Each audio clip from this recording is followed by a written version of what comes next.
Allô? Aujourd'hui, au travail, j'ai des élèves qui m'ont demandé de leur montrer le matériel que j'utilise pour dessiner, pour faire des esquisses, pour faire de la peinture.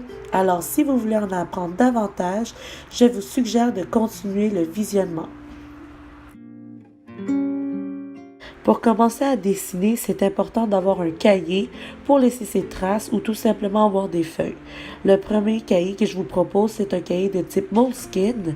C'est un carnet de croquis. C'est idéal pour les esquisses et les dessins. Par contre, il faut faire un peu attention quand on utilise des feutres, ça peut traverser. Mais pour l'encre, pour la peinture à l'eau, ça fonctionne très bien comme l'aquarelle. Pour le deuxième cahier que je vous propose, c'est de marque Canson de type mix média, c'est-à-dire qu'on peut utiliser de l'acrylique, de l'aquarelle, stylo et crayon. Par contre, tout comme le premier cahier que je vous ai proposé, quand on utilise du feutre, ça a tendance à traverser. Alors, je ne vous le suggère pas trop quand on utilise le feutre. Mais pour ma part, ça ne me dérange pas trop parce que j'utilise seulement un côté de ma page. Alors que ça traverse ou non, ce n'est pas un problème pour moi. Ici, on peut voir un exemple où j'utilise de l'encre. J'utilise aussi de l'aquarelle. De l'autre côté, on ne voit pas que ça traverse. On peut l'utiliser tout facilement comme si c'était une feuille blanche. D'ailleurs, les cahiers de type Canson viennent dans différents formats, 7 pouces par 10 pouces, 9 pouces par 12 pouces, etc. Tout comme pour les Moleskine également. Enfin, le dernier cahier que je vous propose est encore dans la marque de Moleskine. Son format, cette fois-ci, est de type album. C'est fait avec des grains moyens, comme vous pouvez le voir ici. C'est idéal pour l'aquarelle. Par contre, cela ne vous empêche pas d'utiliser vos crayons, vos stylos, vos feutres, mais encore là, l'idéal serait d'utiliser l'aquarelle. Maintenant, je vais vous montrer plutôt le matériel que j'utilise, les crayons, les pinceaux, tout ça. Là, il faut comprendre que moi, je ne suis pas une spécialiste qui peut vous conseiller sur quoi prendre. Moi, à chaque fois que j'allais dans mes magasins où j'achète mes fournitures, je demandais toujours aux personnes qui étaient sur place pour m'expliquer lequel que je devais utiliser.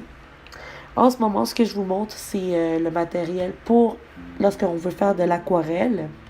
C'est sûr que là, il y a plusieurs variétés de marques, tout ça. Moi, j'ai été dans celui qui était le plus abordable pour moi parce que je suis encore en train d'explorer l'aquarelle. Donc ici, on a en ce moment Van Gogh. C'est sûr que, comme je le disais, il y a des variétés de marques. C'est à vous de choisir celui qui vous convient le mieux. Quand vous allez aller faire l'achat des pinceaux, je vous suggère fortement de demander l'aide d'un expert qui est sur place. Parce que les pinceaux se ressemblent. Mais il y aura des pinceaux pour la peinture à l'huile, il y aura des pinceaux pour l'acrylique et pour l'aquarelle.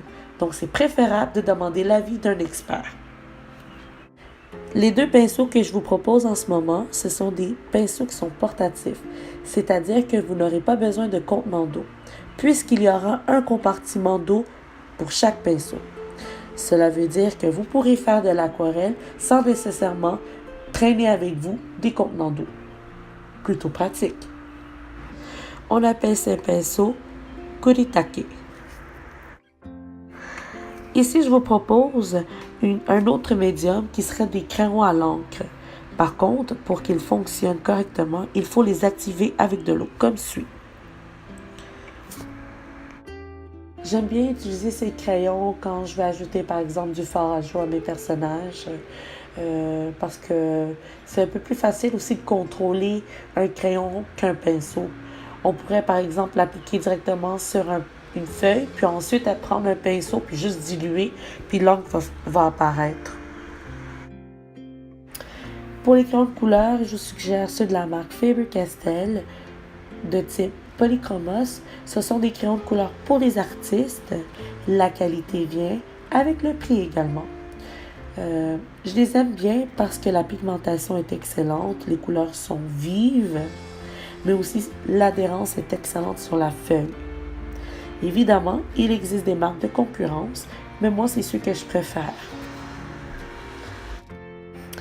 D'ailleurs, moi, je vous propose plutôt de les acheter à l'unité parce que quand on achète un ensemble, les couleurs sont déjà présélectionnées.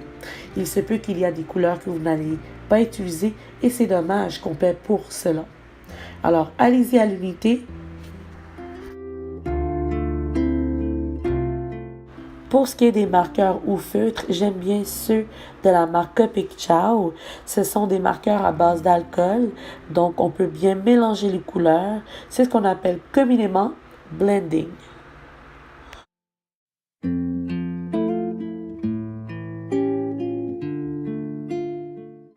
Pour faire mes croquis ou esquisses, j'aime bien utiliser un pouce-mine de marque Pilote dans la catégorie Color Ino 0.7. Évidemment, on peut l'obtenir dans différentes couleurs. Moi, j'ai pris rose, mais vous allez facilement pouvoir retrouver le rouge, le vert, le bleu. C'est à vous de décider ce qui vous convient. Puis, pour effacer, j'aime bien utiliser la bonne gomme à effacer de marque Staedtler. Quand il s'agit de faire des détails précis sur un dessin, j'aime bien utiliser la plume parce qu'on peut faire des traits qui sont fins comme des traits qui sont plus gras. C'est à nous de choisir le bon bec. J'aime bien utiliser l'encre dans la marque Winsor & Newton. La couleur noire, la couleur blanche sont opaques.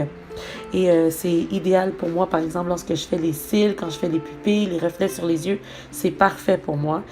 En passant, c'est indélébile, donc ça ne part pas à l'eau. Avant que je l'oublie, c'est important de toujours brasser son encre avant d'utiliser pour éviter justement le dépôt au fond. Bref, je pense que j'ai fait un bon survol du matériel que j'aime bien utiliser. Si vous avez des questions, n'hésitez pas à laisser en commentaire.